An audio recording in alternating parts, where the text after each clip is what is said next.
Corona काल में अप्रैल के महीने में जब बड़ी तगड़ी वाली लहर आई, मैंने 65 एमएलए को, 62 एमएलए जो है ना आम आदमी पार्टी के, सबके फोन नंबर पे सबसे व्हाट्सएप करके रिक्वेस्ट की। एक महिला के पति को दिन भर बेड नहीं मिला, लास्ट में जब वो रोती रह गई तो अपने पति को एम्बुलेंस से वो लेकर के दिल्ली से ग्वालियर भाग जाती, बच गया उसका पति। लेकिन मनीष सिसोदिया के ऑफिस से, किसी की ऑफिस से एक जवाब नहीं आया। एक सीलमपुर का एमएलए फोन करके बोला, भाई साहब मैं देहरादून से आ रहा हूं, मैं खुद ही बेटी के लिए, हमारी बेटी बीमार है, मैं उसके बेड के लिए अपने क्षेत्र में बेड की व्यवस्था कर रहा हूं। अब सोचिए, ऐसी व्यवस्था साधु संतों ने 10,000 बेड की फैसिलिटी दे दी, अरबों खरबों 78,000 करोड़ के बजट वाले 3,000 बेड ना दे पाए। ऐसे नालायकों को आप राजनेता समझते हैं? सिर्फ दलाली में जिनका पूरा समय 10 साल निकल गया हो, ऐसे लोगों को आप सत्ता दे देंगे? केजरीवाल जी के करीब 1.5-2 साल पहले मैंने एक वीडियो देखी, वीडियो क्या न्यूज छपा हुआ था, आर्टिकल न्यूज़पेपर में। उनका कहना था कि यूपी बिहार से लोग आते हैं, सुनिए, यूपी बिहार से लोग आते हैं, दिल्ली में बस जाते हैं, इसलिए हमें दिक्कत होती है, जनसंख्या यहाँ पर ज्यादा हो जाती है। केजरीवाल से पूछिए, उनके बाप की दिल्ली है? ये यूपी बिहार पंजाब सबके घर के लोग यहाँ दिल्ली में रहते हैं, अपने घर अपने परिवार से मिलने, अपने परिवार के साथ रहने, खाने पीने जीने के लिए आएगा कोई तो क्या हो जाएगा? इलाज भी करवाएगा तो क्या हो जाएगा? मैं दिल्ली में रहता हूँ, मैं दिल्ली को टैक्स नहीं देता हूँ क्या? मेरे जेब से टैक्स नहीं जाता क्या? अगर मेरे पिताजी आते हैं तो इलाज नहीं करवाएंगे क्या? ये दिल्ली किसी के बाप की नहीं, ये पूरे देश की दिल्ली है, राजधानी है। इसको अरविंद केजरीवाल अपनी प्रॉपर्टी ना समझे। हॉस्पिटलों में उनके पैसे से दवाई नहीं बढ़ रही, उनकी कमाई से पैसे नहीं बढ़ रही। अरे तुम दलाली पहले बंद करो, जितनी दलाली खा करके तुमने दिल्ली को बर्बाद किया वो दलाली बंद करो। दिल्ली के लोग अभी भी फ्री में दवाई करते थे, आज के 20 साल पहले जब मैं आया था तब भी फ्री में दवाई मिलती थी, कोई नई बात नहीं है। आज तो नकली दवाई भी बढ़ रही है, वो नकली दवाइयां तब नहीं बढ़ती थी। लेकिन वो बोले स्वास्थ्य व्यवस्था और शिक्षा व्यवस्था को मैं कौन सी स्वास्थ्य व्यवस्था, दिल्ली के अंदर नंबर 1 कर दिया हूं, लेकिन आप उनकी बुराई की। चलिए, मैं मनीष सिसोदिया शिक्षा मंत्री से पूछना चाहता हूँ, आतिशी मार लेना जो आज मुख्यमंत्री है वो भी शिक्षा मंत्री है, बताए उसका कौन सा स्कूल है जिसके सामने शहर का कचरा घर दीवालों के साथ, गेट के साथ ना बनाओ? ऐसे नालायक बेशर्म नेताओं को मैं कहता हूँ चुल्लू भर पानी में डूब के मरो। ऐसा कोई आतंकवादी भी नहीं होगा जो अपने बच्चों के स्कूलों के साथ, दीवालों के साथ शौचालय और शहर का कचरा घर बनाता हो। आज भी मनीष सिसोदिया के क्षेत्र में 2 कैंपस है, दोनों कैंपस के साथ कचरा घर है। आज बीजेपी का पार्षद है, कल आम आदमी का था वहां पार्षद। तो मैं कहता हूं ऐसे नालायकों को आप नेता समझिए मत, ऐसे नालायकों को दिल्ली देने की जरूरत मत समझिए आप, इनको बदलिए तभी भाग्य बदलेगा। चलिए, दिल्ली पे ही बात हो रही तो मैं एक और बात करना चाहता हूं। 2013 में केजरीवाल जी आए थे सरकार लेकर बनाने के लिए, उन्होंने उनका जो बयान था पहला ही बोला था कि मैं यमुना साफ करूंगा, राज्यपाल बिल लेकर आऊंगा। उससे पहले कांग्रेस की सरकार रही, उन्होंने भी कहा कि मैं यमुना साफ करूंगी, और भारतीय जनता पार्टी के भी मुख्यमंत्री रहे खुराना जी, उन्होंने भी बोला कि मैं यमुना साफ करूंगा, लेकिन आज तक यमुना साफ नहीं हुई। अब कुछ दिन बाद छठ पूजा है और यमुना आप देख रहे हैं किस हालत में। मैंने सपना देखा है, यमुना को दुनिया का सबसे सुंदर तट बनाया जा सकता है, दुनिया का सबसे सुंदर तट बनाया जा सकता है, और ऐसी इकोनॉमी खड़ी की जा सकती है यमुना के साथ। देखिए, नदियां जहां भी बहती हैं, जिसके घर से बहती हैं, जिस दरवाजे से बहती हैं, सौभाग्य उसी दरवाजे से बहता है, सौभाग्य उसी दरवाजे पर आता है। आज उत्तर भारत के तमाम क्षेत्र जो खुशहाल समृद्ध श्रेणी में है, नदियों की बदौलत है। और एक ये दिल्ली राज्य है जो नदियों की वजह से अपने भाग्य पर रोता है, अपनी किस्मत पर रोता है। एक सुंदर नदी को कचरा बना देता है, आतंकवादी जैसा कृत्य करता है, ये भूल जाता है कि उसी नदी के किनारे के तटों पर आगे पशु पक्षी जीव जंतु किसानों के खेत खलियान भी है। तुम्हारा मिलाया जहर उनके जीवन में भी कैंसर बन के टहल रहा है। ये एक कृत्य जो नदियों को पलूट करने का है, ये हिंसक है, आपराधिक है, आतंकवाद से भी ज्यादा खतरनाक है। इस पर नेताओं, राजनेताओं और अदालतों में बैठे जस्टिसों और ग्रीन ट्रिब्यूनल में बैठ करके सैलरी लेने वाले तमाम उन लोगों को ध्यान रखना चाहिए।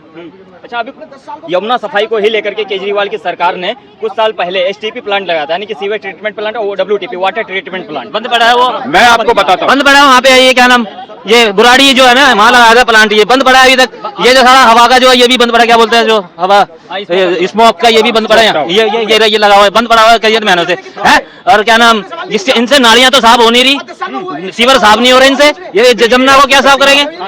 हाँ बोलिए। दिल्ली राज्य का पोल्यूशन पैसा से पैदा किया गया पोल्यूशन, पैसे से दिल्ली राज्य में पोल्यूशन पैदा किया गया। दिल्ली राज्य में एक भी इंजीनियर ऐसा नहीं है, उसकी क्वालिफिकेशन ऐसी नहीं है जो 1 मीटर रोड सही बना सके जहां धूल न जमा होती हो। अरे दिल्ली राज्य के फ्लाईओवरों पर 20 फीट ऊपर धूल जमती है भाई।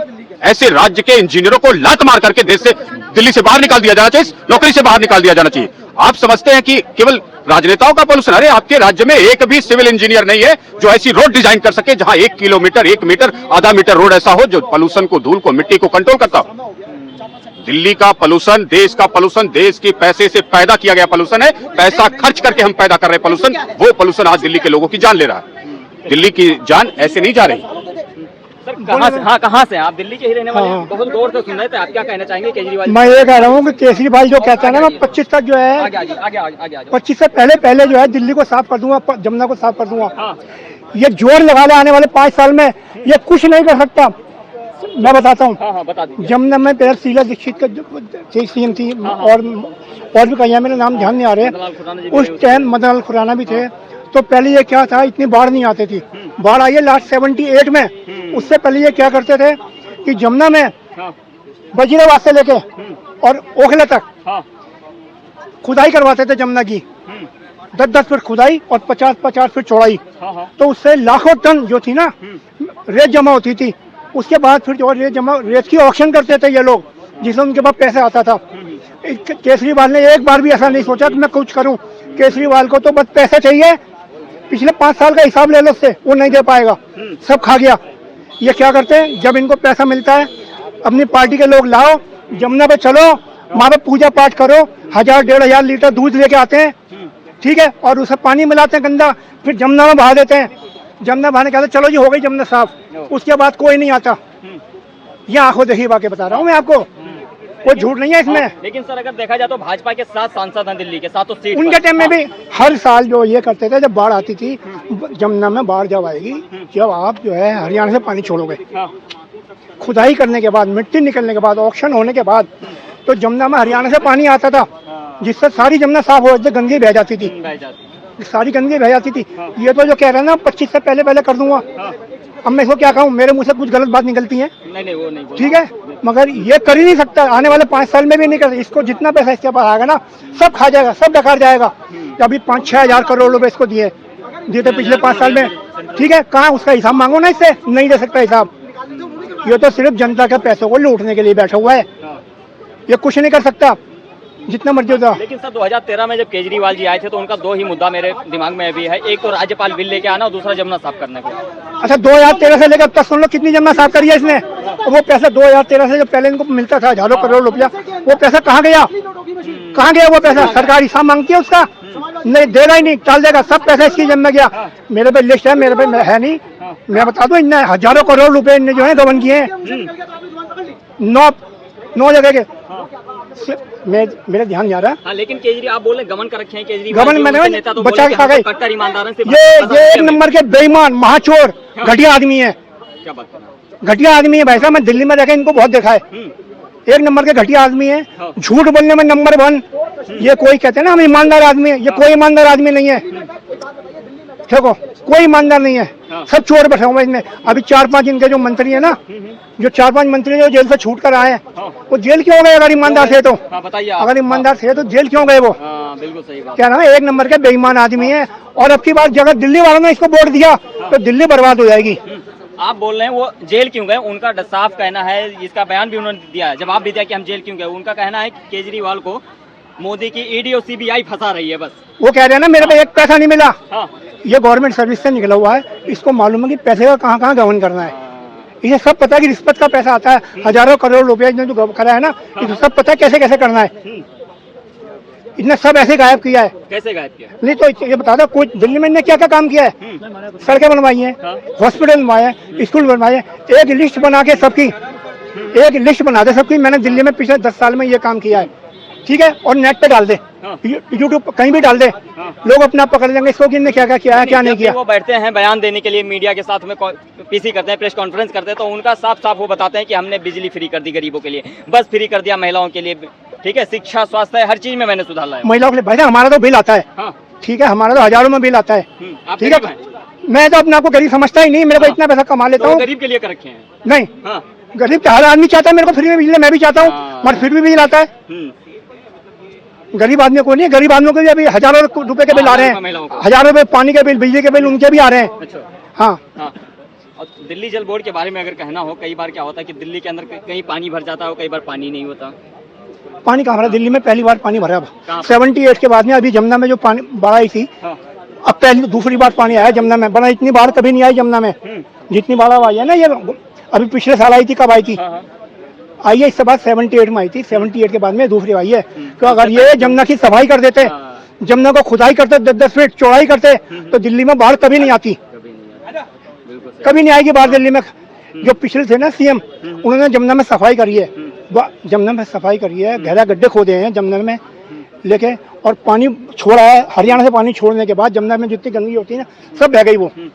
ये इस तरीके से करते थे, इसने एक बार भी नहीं किया। एक लास्ट सवाल आपसे है कि केजरीवाल जी बोल रहे हैं कि दिल्ली के अंदर बीजेपी का सुपड़ा साफ है, वैसे तो केंद्र में भी होना था अगर कुछ लोग साथ दे जाते, तो क्या लग रहा है? और आप बोल रहे हैं कि केजरीवाल जी जाने वाले हैं, तो इसमें कांग्रेस अपना मैं केजरीवाल से कह रहा हूँ कि भैया अपने जितने भी मंत्री वगैरह है ना, सबको एक चादर दे दे, क्योंकि तो दिल्ली में तो आएंगे नहीं तुम, और अपने घर में आराम से चादर तान के सोएंगे। ये दिल्ली में आने वाले नहीं है ये। चलिए सर, क्या लग रहा है अभी? देखिए, जो दिल्ली का चुनाव है, दिल्ली की लड़ाई टफ है। अब मैं थोड़ा सा नजर पहले चुनावी समीकरण पे दे रहा हूँ। देखिए, कांग्रेस 0 पर थी, और हमें जहाँ तक मेरा अनुभव है, कांग्रेस मैदान में नहीं है, और लड़ाई बीजेपी बनाम आप, या झाड़ू चलेगी या कमल खिलेगा या दिल्ली में मोदी फैक्टर चलेगा। अगर भारतीय जनता पार्टी को दिल्ली में अगर अपनी सरकार अगर बनानी है, तो पहले अपना सीएम क्लियर करें कि सीएम चेहरा कौन है इनके पास। बीजेपी अगर सीएम चेहरा करके अगर ललकार के चुनाव लड़ते हैं, तो दिल्ली में मोदी फैक्टर चलेगा, नहीं तो लड़ाई टक्कर की है। 70 सीटों पर लड़ाई टक्कर की है, मैं बता रहा हूँ आपको। इसके पहले का रिजल्ट उठा के आप देख लीजिए, लड़ाई टफ है, लड़ाई टफ है। क्या लग रहा है सर दिल्ली के अंदर जो है ना, झाड़ू वाड़ू का कुछ चक्कर नहीं है। हरियाणा में साफ हो गई झाड़ू, और दिल्ली में जो टक्कर है कांग्रेस और बीजेपी की टक्कर आई है। अब जैसे हरियाणा में सीएम चाहिए, दिल्ली में भी इसके जैसा योगी ऐसा सीएम चाहिए दिल्ली में भी। क्या खूबी है योगी में? योगी में इतनी खूबियां सारी दुनिया जानती है योगी की खूबियां। क्या बात? मैं क्या डिटेल में बताऊं, सारी दुनिया जानती है। केजरीवाल अखिलेश यादव बोल रहे हैं कि ये मठ वाले बाबा मठ में जाएंगे, कुछ काम नहीं हो रहा है। अखिलेश यादव अगली बार जब यूपी में चुनाव होगा ना, तू भी घर में चादर तान के सोइयो। जो तो लाल टोपी है ना, तो उतारने पड़ जाएगी तेरे को, चादर तान के सोइयो। योगी को नहीं रोक पाएंगे अखिलेश यादव जी। योगी को ये चीज मैं आपके चैनल के माध्यम से बोल रहा हूँ। अभी 2027 में जो विधानसभा के चुनाव होंगे, फिर भारतीय जनता पार्टी की सरकार वहाँ स्पष्ट बहुमत में बनेगी, क्योंकि वहाँ योगी का डंका बज रहा है। और योगी जी का जो काम है बहुत अच्छा है। बड़े बड़े माफियों पर उन्होंने शिकंजा बहुत अच्छा कसा है, गाड़ी पलटेगी, इनकाउंटर हो रहे हैं। ठीक है, जो गलत है उनका हो रहा है, होना भी चाहिए। अभी आपने बहराइच की घटना आपने देखा, देखिए बहराइच की घटना जो है बहुत दुखद घटना है। मात्र गोपाल मिश्रा जी के शादी के मात्र 85 दिन हुए हैं, 85 दिन। मैं बता रहा हूँ, मुझे बहुत भावी लग रहा है बोलते हुए, आपके चैनल के माध्यम से बोल रहा हूँ मैं। मात्र 85 दिन हुए थे शादी के। पहला करवा चौथ भी उनकी औरत नहीं मना पाई, नए साल में वो प्रवेश नहीं कर पाई। क्या समझे, बहुत बड़ी चीज मैं आपके चैनल के माध्यम से बोल रहा हूँ। ठीक है, उसके हाथों की चूड़ी टूटी, उसके माथे की विदिया हटाई गई, उसके माथे के सिंदूर को पोछा गया, उसके माथों के सिंदूर को पोछा गया, और उसके गले का मंगलसूत्र उठाकर निकालकर गोपाल मिश्रा के बॉडी पर रखा गया। क्या सनातन धर्म मानना अपराध है? क्या सनातनी होना अपराध है? अरे गोली तो, मौत तो एक गोली से भी हो जाती है। 16 गोलियां मारी गई है उस बॉडी पे, जो पोस्टमार्टम रिपोर्ट है। देखिए, इस न्यूज को बड़े बड़े चैनल पे चला लो पत्रकार महोदय। अगर उस पीड़िता को, उस असहाय को अगर आप लोग न्याय नहीं दिला पाए, तो आपके अंदर की जो आत्मा है कचोटेगी। ये चीज मैं आपके चैनल के माध्यम से बोल रहा हूँ। इस पर राजनीति नहीं होनी चाहिए, उस पीड़िता को न्याय मिलना चाहिए। अच्छा, अब यहाँ सवाल ये बनता है कि इतना बड़ा दंगा हो गया बरेली में, फिर उसके बाद में फिर मुजफ्फरनगर में भी कुछ लोग रोड पर आ गए थे, उसके बावजूद भी योगी आदित्यनाथ आएंगे? नहीं रोक पाएंगे लोग, नहीं रोक पाएंगे। देखो, जो चीज सही है मैं उसको ललकार के बोलूंगा आपके चैनल के माध्यम से। मैं यूपी में योगी की जरूरत है, अगले साल भी जरूरत है। अभी यूपी पूरी तरीके से सुधर नहीं पाई है। अभी अगले साल जो आएंगे ना विधानसभा चुनाव में, योगी को आना चाहिए। योगी के अलावा यूपी को कोई ठीक नहीं कर सकता। हाँ, हमारे देश में जितने भी लोग हैं ना दूसरे साइड पे, ये डंडे के यार हैं, ये प्यार से मानने वाले नहीं है। ये जब तक इनमें डंडा नहीं बरसाओगे, जब तक ये सुधरेंगे नहीं। मैं कहता हूँ और जोर के डंडे बरसने चाहिए इन पे, अगर इन्हें सुधारना है तो। लेकिन जब वो जोर के डंडे बरसाते हैं या इनकाउंटर करते हैं, तो वहीं असदुद्दीन ओवैसी, राहुल गांधी जैसे लोगों को कहीं ना कहीं तकलीफ होती है। ये तो राहुल गांधी है, ये तो इस देश में रहने काबिल ही नहीं है। क्या बात कर रहे हैं आप? मैं सच कह रहा हूँ, यही देश को बर्बाद करने वाले लोग हैं। राहुल गांधी जैसे लोग, ओवैसी जैसे लोग इस देश को बर्बाद करने वाले लोग हैं। लेकिन राहुल गांधी तो बोले हमारे पूर्वजों ने देश को बहुत आगे पहुंचाया है। तूने क्या किया देश के लिए, ये बता पहले। और राहुल गांधी, तूने देश के लिए क्या किया है? तूने क्या किया देश के लिए, बताना। तूने अपनी स्पीच में 110 बार हमारे देश के प्रधानमंत्री को गालियां बकी हैं। 110 बार तूने गालियां बकी हैं। ये तेरे को अच्छा लगता है? अगर हम तुम्हारे इससे किसको गाली बके तो तुझे कैसा लगेगा? कहा ना, तू कहता है हिंदू हिंसक नहीं है। अभी हिंदू हिंसक हुआ नहीं है। जब हिंदू हिंसक हो जाएगा ना, तो तुझे मालूम पड़ जाएगा कैसे होता है हिंदू हिंसक। क्या लग रहा है सर, राहुल गांधी जो बयान देते हैं योगी आदित्यनाथ को लेकर के, या फिर नरेंद्र मोदी को लेकर के, और या अखिलेश यादव बयान देते हैं, उन सब पे क्या विचार है आम जनता की? भैया, ये लाड़ू पाड़ू के बारे में मैं तो बात करता नहीं। हाँ, अच्छा पत्रकार महोदय, जब लोग कह भी रहे हैं, ये बताओ कि इस देश का बंटवारा किस आधार पर हुआ था। हिंदू मुस्लिम के आधार पर, हिंदू मुस्लिम को, हाँ। मुस्लिम को पाकिस्तान और यहाँ मुस्लिम। हिंदू, लेकिन बहुत से लोग अरे सुन तो लो, हाँ। यहाँ मुस्लिम कौन सा बचा था? मुस्लिम बचा ही नहीं था यहाँ, मुस्लिम रहा ही नहीं था यहाँ। हाँ, फिर कहाँ से आए थे? सारा जिहाद आतंकवाद कटवा रहा है यहाँ, जो आज यहाँ का माहौल बिगाड़ रहा है। ये समझने वाली बात है, हाँ, क्या या सोचने वाली बात नहीं है यार। अकेले भाई जितना लंबा सोच विचार करेंगे जब इनके बारे में वो पता चलेगा। सारा का सारा जो रोक के गया था यहाँ, वो कटवा आतंकवाद रोक के गया था, जो बंटवारे के समय से आज तक माहौल बिगाड़ रहा है इस देश का। चलिए, बहुत कभी पत्थरबाजी के हिसाब से, तो कभी आतंकवाद के हिसाब से, कभी बलात्कार के हिसाब से, तो कभी छीनना जब्ती।